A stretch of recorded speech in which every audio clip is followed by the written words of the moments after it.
শুব লাগে তেও যদি শুৱে কেইটা বজাত শুলে ৰাতি 11টা বজাত 12টা বজাত শুলে ৰাতিপুৱা উঠোতে কেইটা বজাত উঠিলে তো মানুহৰ আয়ুস কিমান তা আমাৰ কীৰ্তন ঘোষাই ইয়াত আমাৰ প্ৰলাপ চৰিত্ৰত কৈছে মনুষ্যৰ আয়ুষ হত বৰিষ সংখ্যাত 100 বছৰ কৈছে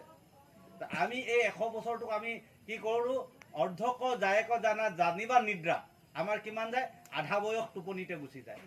100 বছৰত আমাৰ আধা বছৰত আমাৰ কি হ'ল গ'ল আধাখিনি টোপনিত গুচি গ'ল তাৰ মানে 100 বছৰত 50 বছৰ টোপনি মাৰিলোঁ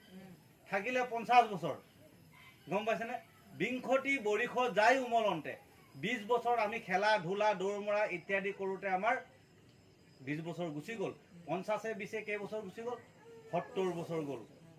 এনে গৈছে হাৱাত সেইখিনি 70 বছৰ আমাৰ হাৱাতে গ'ল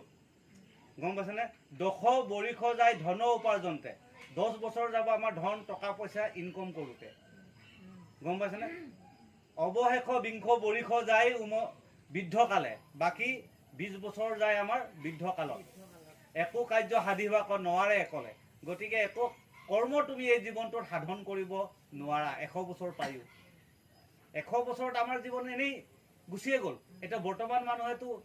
70 বছৰ 60 বছৰ তাৰ পিছতো যদি আমি দিনৰ 10টা 9টা বজালৈকে যদি শুই থাকে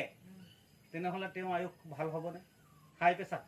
নহয় কি হ'ব তেওঁ ৰাতি যদি 12টা বজালৈকে আহাৰ খাবলৈ থাকে তেনেহ'লে হাই প্ৰেছাৰ নহয় কি হ'ব গতিকে আমাৰ কি হ'ল আহাৰত আমাৰ গণ্ডগোল লাগিল নিদ্ৰা গণ্ডগোল লাগিল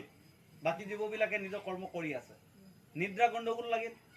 গম পাইছেনে মৈথুন কাৰ্যত আমাৰ গণ্ডগোল লাগিল সেইকাৰণে আমাৰ ল'ৰা ছোৱালীবোৰ ভাল নহয় লেঙেৰা ফেঙেৰা কুজা ইত্যাদি জন্ম হৈ আছে কিয় জন্ম হৈ আছে মৈথুন কাৰ্য ঠিক হোৱা নাই গম পাইছেনে শালি খেতি আমি কেতিয়া ৰুব লাগিব জেঠৰ খেতি কেতিয়া ৰুব লাগিব এতিয়া যদি আমি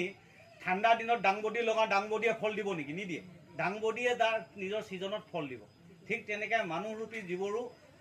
এইবিলাক জীৱ সৃষ্টি কৰা কৰ্মবিলাক নীতি নৈতিকতাৰ আছিলে নীতি নৈতিকতাৰ নমনাৰ কাৰণে আমাৰ ল'ৰাবিলাক অসুৰ হৈ আছে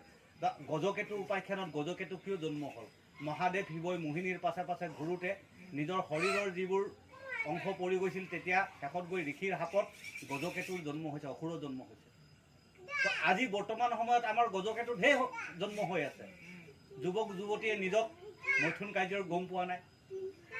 গম পাইছেনে যাৰ বাবে বিভিন্ন ধৰণৰ মানে সন্তান জন্ম হৈছে য'তে ত'তে জন্ম হৈছে এইবিলাক সন্তানে কি পৃথিৱীৰ কাৰণে ভাল কামত দিব নেকি নিদিয়ে য'তে ত'তে পেলাই দিছে সেই জীৱবিলাক বহুত শিশু এনেই পেলাই দিছে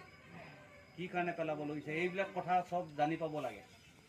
যে এইবিলাক কাৰ্য যেতিয়া আমাৰ মৈথুন কাৰ্যৰ যদি গণ্ডগোল হয়